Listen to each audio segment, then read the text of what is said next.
Breaking news, মধ্যপ্রাচ্যের উত্তেজনা কি এবার ইউরোপের দোরগোড়ায়? ইরানের একের পর এক উন্নত মিসাইল পরীক্ষা এখন ঘুম কেড়ে নিয়েছে পশ্চিমা বিশ্বের। বিশেষ করে হোয়াইট হাউসের ডোনাল্ড ট্রাম্পের প্রত্যাবর্তনের পর তেহরান আর ওয়াশিংটনের মধ্যকার স্নায়ুযুদ্ধ এখন নতুন মোড় নিচ্ছে। কিন্তু প্রশ্ন হল, ইরানের মিসাইল কি সত্যিই ইউরোপে আঘাত হানতে সক্ষম?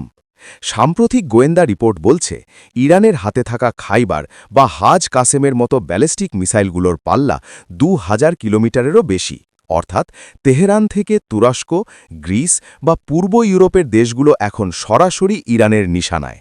এদিকে প্রেসিডেন্ট ডোনাল্ড ট্রাম্প তার দ্বিতীয় মেয়াদে ইরানের ওপর সর্বোচ্চ চাপ বা ম্যাক্সিমাম প্রেসার প্রয়োগের নীতিতে অটল। ট্রাম্প স্পষ্ট জানিয়ে দিয়েছেন, ইরানকে পরমাণু অস্ত্র তৈরি করতে দেওয়া হবে না।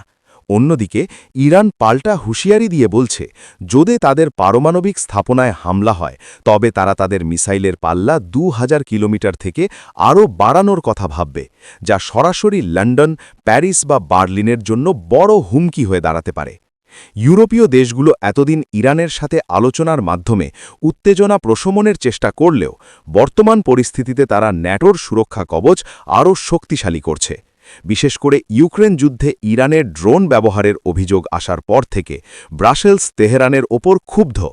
ট্রাম্পের কঠোর অবস্থান এবং ইরানের পাল্টা জেদ, এই দুয়ের চাপে পড়ে ইউরোপ এখন এক চরম নিরাপত্তাহীনতায়। ইরান কি সত্যিই লাল রেখা অতিক্রম করবে, নাকি ট্রাম্পের নতুন কোনো চুক্তিতে বাধ্য হবে তেহরান?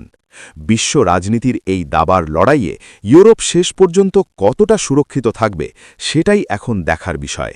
আপনার কি মনে হয়, ইরানের মিসাইল প্রোগ্রাম কি বিশ্বযুদ্ধের ঝুঁকি বাড়িয়ে দিচ্ছে? কমেন্টে আমাদের জানান। সবশেষ আপডেট পেতে আমাদের সাথেই থাকুন। ধন্যবাদ।